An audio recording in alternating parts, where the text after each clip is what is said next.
Sziasztok, az én nevem Vajda Ádám, és most szeretnék nektek bemutatni ebbe a videóba egy különleges házat, ami itt van mögöttem. Kívül-belül meg fogom mutatni, és azért különleges, mert egyáltalán nem úgy néz ki, mint egy ház, viszont nem is mondok többet, gyertek velem, nézzük meg! De mondjuk közben annyit mondok, hogy ezt a házat 32 évig építették, és ketten összesen, és most ki lehet bérelni ezt a házat, viszont eladóval vált, $2 millió ér, de közben megyünk, megmutatom, ez a bejárat.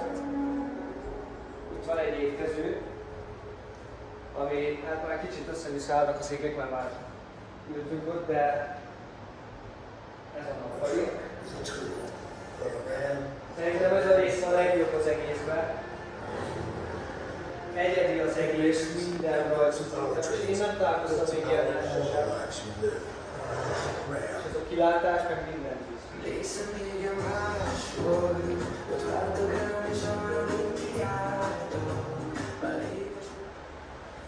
Na, még nagyon sok mindent el szeretnék mondani a lakással kapcsolatban, meg azt is, hogy miért vagyunk itt, miért jöttünk ide, és kikkel. Na, kibéreltük ezt a lakást, mert nagyon különleges, mint ahogy láthatjátok is a videóban, meg család van itt, testvérek, barátok, és mennek haza, és úgy gondoltuk, hogy ez egy nagyon jó időtöltés lehet mindenkinek, és gondoltunk egyet is eljöttünk ide. Aztán egy éjszakára igazából, és ebben a lakásban van 3 szoba, 3 fürdő, van ez a nagy nappali, étkező, konyha. Igazából mindenkinek ajánlom, aki valamerre akar utazni, vagy nyaralni, nem tudom, mert tényleg különleges, és nagyon sok minden van még ebben a lakásban, és meg is mutatom, hogy például van egy kis sarok, ahol meg van mutatva az, hogy de mindegy, látni fogjátok ezt mindig. Na szóval itt is van egy különlegesség a házban, mégpedig az, hogy itt van egy kis sarok, ahol az építész, aki ezt a házat építette, itt bemutatja, hogy hogyan építette. Itt van egy kép, egy szék fel van akasztva a ház oldalára, és azzal együtt építette. És ez a szék meg is található. És ez nagyon-nagyon, hát itt belegondolva durva, hogy ezzel az egészen építette. És itt még vannak több képek is az egészről. Kívülről így néz ki a ház, nagyjából, de majd azt is meg fogjuk mutatni. És akkor megmutatom a szobákat is, mind a 3 szobát, meg a fürdőt is. Hát az ágy már kicsit kupis, mert becucoltak a csajok, de ez is nagyon különleges, itt a fürdő is. Igazából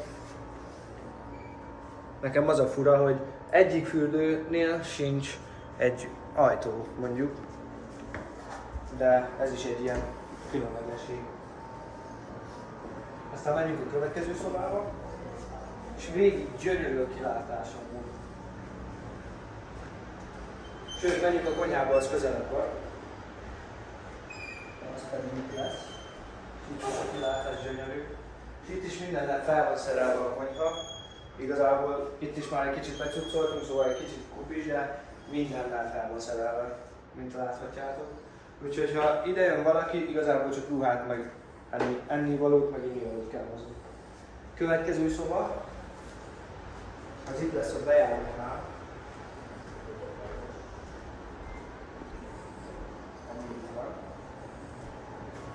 Itt van szép drága leány testvérem annak. És itt most felmegyünk, itt van egy lépcső, itt meg felmegyünk a fürdőbe, aminek 2 bejárata van, és az egyik bejáraton bemegyünk az egyik szobából, a fürdőbe, a másik kijáraton meg átmegyünk egy másik szobából. Itt is van egy szép fürdő, és mint láthatjátok, nincs ajtó, hogy se. Ja, de itt van. És akkor itt van a 3. szoba, és végig olyan furcsa dolgok vannak itt, ami igazából lényegtelen, de ez is része az egésznek, majd ez is ad egy feelinget az egésznek. Aztán itt van a 3. szoba, és itt is gyönyörű a kilátás. És még egy fontos, szép része van ennek a lakásnak, az pedig a terasz, amit még így utoljára meg akarok mutatni.